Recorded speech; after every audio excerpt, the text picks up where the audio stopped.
Hello and welcome to the 17th edition of NCS TV News. I'm your host, Cody Moreland. To start things off this week, I had a chance to go around and ask some teachers what they did before they became teachers. Here's what some of them had to say. Do you think that Mr. Stoll or Mrs. Stockham have been part of this school system their whole life? Of course not.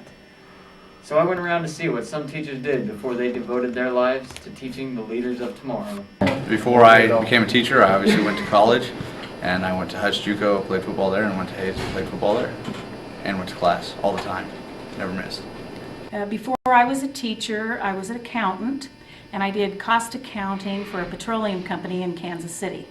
Played football in college and was the frozen foods manager at a grocery store.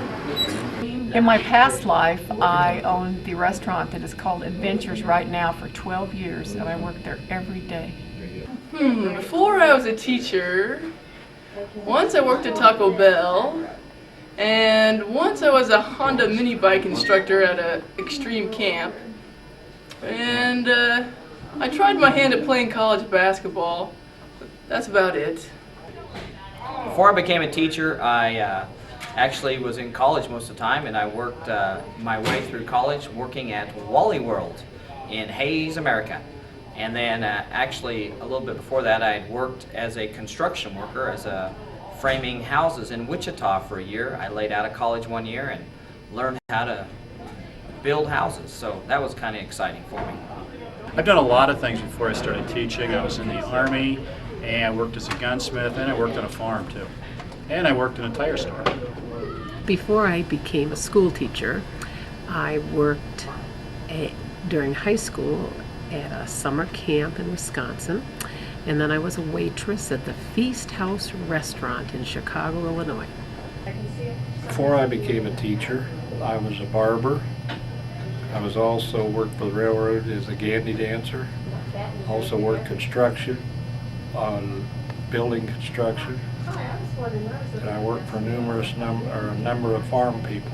Went to Colby Junior College and Fort Hays State University, and I played baseball and was a good student. Well, it seems that some teachers led some pretty interesting lives before they became part of this school system. And now back to the studio. As the senior's time as an NCHS student grows dimmer, there's also another deadline that is approaching. Scholarship deadlines. Now let's send it to Curtis for an update on scholarship deadlines. Well, as seniors, I'm sure most of you already have chosen your colleges you want to go to and have hopefully applied for them already. And so now it's time to start looking at scholarships. And with spring break only a week away and graduation only nine and a half weeks away, we probably ought to get started on those. So I've interviewed Miss Hauser to see what she thinks we should do about our scholarships and some opportunities that we have around our local area. All right, I'm here with the high school counselor, Miss Hauser. Miss Hauser, why don't you give us a little advice to the seniors on what we should be preparing for scholarships and what we should be doing at this time?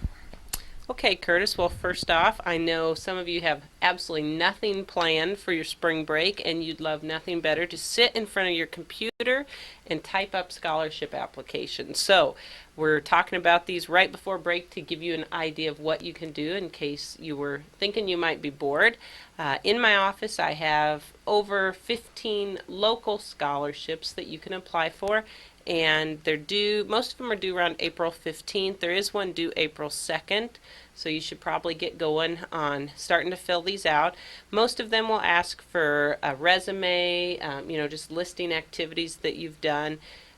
Some of them have specific requirements to apply for them, so not every senior is going to qualify for every scholarship, but I can guarantee you that everybody qualifies for at least one. So I hope that before the Friday 3:30 bell rings, I see a whole bunch of seniors that haven't been in to pick up applications, and that you can give yourself something to do over spring break. And if for some reason, I don't know, you go skiing or you do something else, when you get back in March, there's still time to fill these out, and up till April 15th, there's lots of time to get your applications in. All right, thank you. Well, thanks, Miss Hauser, for that information. And just think, seniors, only 9.5 weeks away till we get our pictures up here and we walk down that aisle. Well, good luck to all you, and good luck on your scholarships. And now for a short commercial break. Let's send it to Charlie.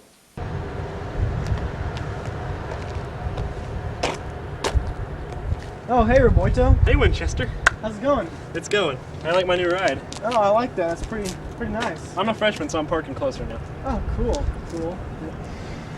Wow, this terrain out here is beautiful. The geography is just splendid. I'm loving it. In biology class the other day, we were studying terrain and geography and all that, so I'm pretty comfortable saying all that stuff. Hey, whoa. Big Shifter, where are you going with these huge words? What huge words are you talking about? Terra and Nurin? Terrain? Yeah, and geography? Geography? Explain, please. Explicate. Where have you been? In school. Do you not pay attention to the root word of the month? What's that? Roboito. Winchester! It's on the wall in every single classroom. You know, it's roughly a square about this big, usually paper. It says geo, terrain, and has a definition. Do you even know what the definition of geo and terra are? Explain definition. Terrain and geo, they mean of the earth. Mm-hmm. And if you weren't so thick-headed and you paid attention in I your know, classes, I'm an idiot. you would know that. I'm a bumbling idiot. That's okay, Roboito. Maybe you should get to studying. Yes, is there hope for me? There's still hope.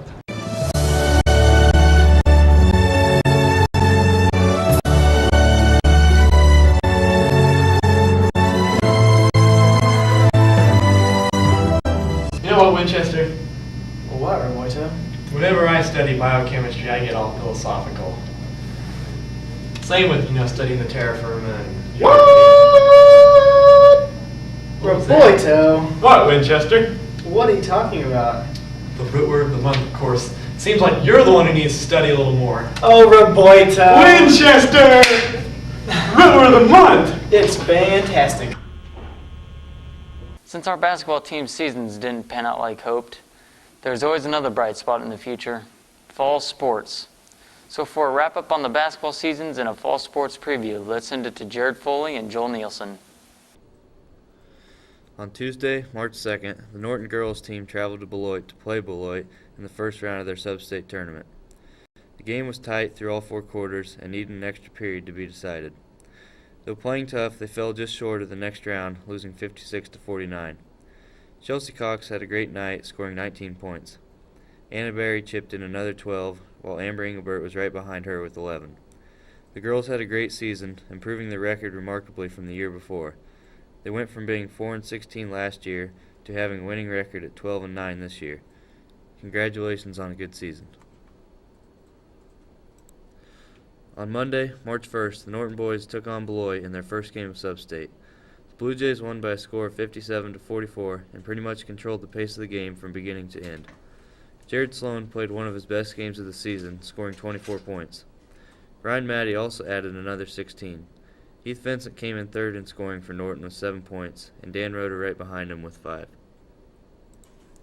In the second round, on Thursday, March 4th, the boys played an extremely close game with the TMP Monarchs of Hayes. The score was back and forth for a lot of the game, with Norton leading by as much as 6 points in the second half. Unfortunately, in the end, Norton lost on a last-second shot by TMP. Norton's leading scorer for the game was Kyle Katz with 10 points. Ryan Matty added 9, while Jared Foley scored another 8. The Blue Jays end the season, going 18-4 and taking the MCL regular season and tournament play titles.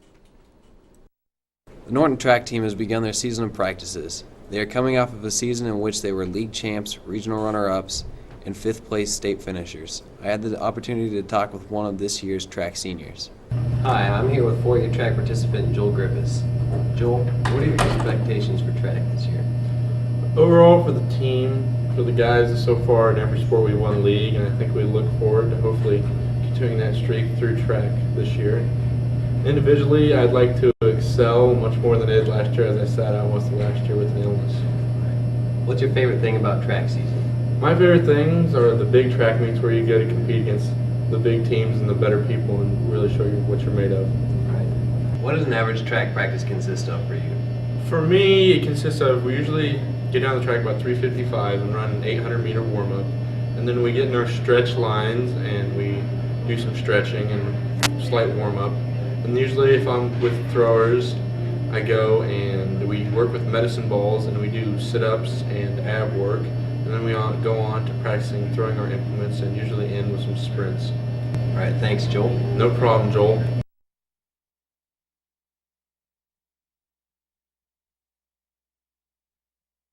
That's all for this week's edition of NCS TV News. For the rest of the crew, I'm Cody Moreland. Have a safe spring break.